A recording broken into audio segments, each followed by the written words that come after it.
कृषि मंत्री चंद्र कुमार ने कहा कि महिलाओं को जल्द ही 1500 रुपये की पेंशन मिलने लगेगी। कैबिनेट की अगली बैठक में इस पर फैसला हो जाएगा। चंद्र कुमार ने यह भी कहा कि सरकार 1 लाख नौकरी का वादा भी जल्द पूरा करेगी।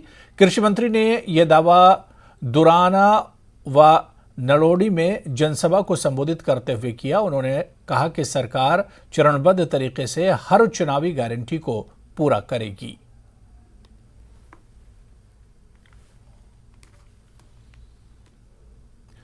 किन्नौर के जिला मुख्यालय रिकांग पीओ के रामलीला मैदान में 3 साल बाद लहराया तिरंगा, लेकिन ऐसा नहीं कि यहां तिरंगा लहराने का विरोध कर रहा था, बल्कि हैरानी की बात यह है कि 3 साल तक 108 फीट ऊंचे खंबे पर तिरंगा इसलिए नहीं लहराया जा सका क्योंकि प्रशासन कहता था कि उसके पास झंडे के लिए फंड नहीं है।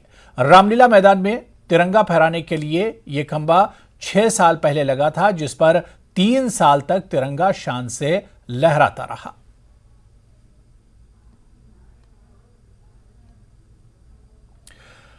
मंडी के अंतर्राष्ट्रीय शिवरात्रि महोत्सव में साबरी ब्रदर्स के परफॉर्मेंस पर बवाल बढ़ता जा रहा है। विरोध की आग हमीरपुर तक पहुंच गई। हमीरपुर में हिंदू जागरण मंच के लोगों ने डीसी से मिलकर यह मांग की है कि धार्मिक आयोजनों में ऐसे कलाकारों को शामिल न किया जाए। हिंदू जागरण मंच ने डीसी को सीएम के नाम का ज्ञापन सौंपा है।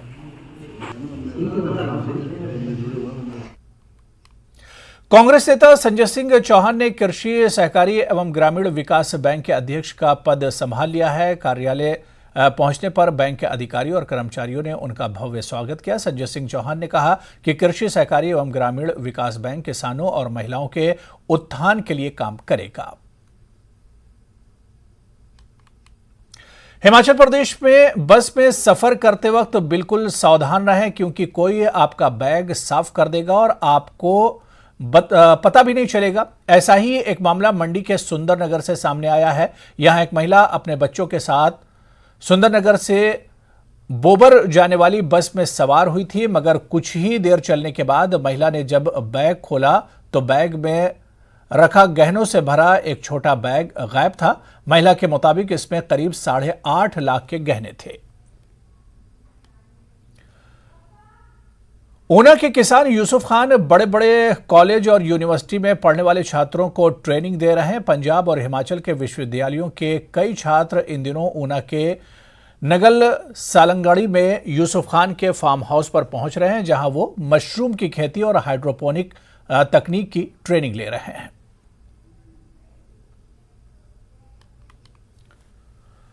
मंडी में चल रहे शिवरात्रि महोत्सव में शामिल हुए सीपीएस सुंदर ठाकुर ने साबरी ब्रदर्स के कार्यक्रम को लेकर हो रहे विरोध को गलत बताया। सीपीएस सुंदर ठाकुर महोत्सव के मध्य जलेब यानी दूसरी शोभा यात्रा में शामिल हुए थे।